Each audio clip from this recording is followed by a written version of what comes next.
Karamanoğlu Mehmet Bey'i arıyorum. Göreniniz, bileniniz, duyanınız var mı? Bir ferman yayınlamıştı. Bugünden sonra divanda, dergahta, bargahta, mecliste, meydanda Türkçeden başka bir dil konuşulmaya diye. Hatırlayanınız var mı? Dolanın yurdun dört bir yanını, çarşıyı, pazarı, köyü, şehri. Fermana uyanınız var mı? Nutkum tutuldu, şaşırdım, merak ettim.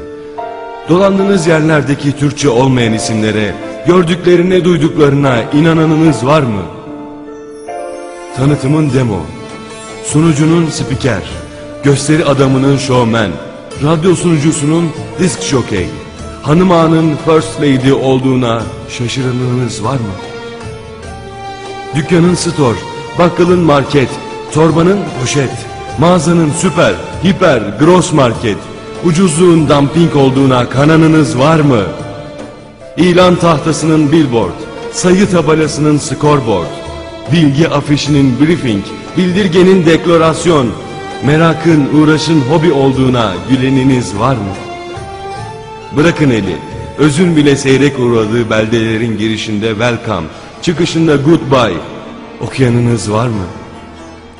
Korumanın, muhafızın bodyguard, sanat ve meslek birlerinin duayen, itibarın, saygınlığın prestij olduğunu bileniniz var mı?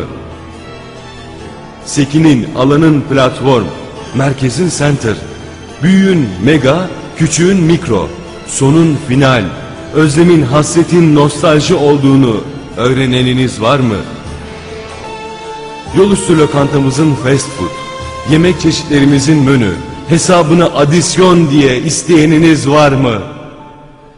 2 katlı evinizi dubleks, 3 katlı komşu evini triplex, köşklerimizi villa, eşiğimizi antre, bahçe çiçeklerini flora diye koklayanınız var mı?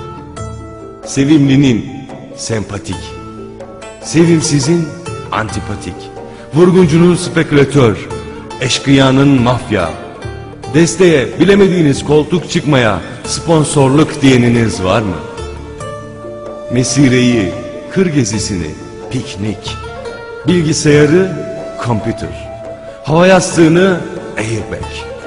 Be olasıcılar, oluru pekalayı, okey diye konuşanınız var mı? Çarpıcı, önemli haberler, flash haber.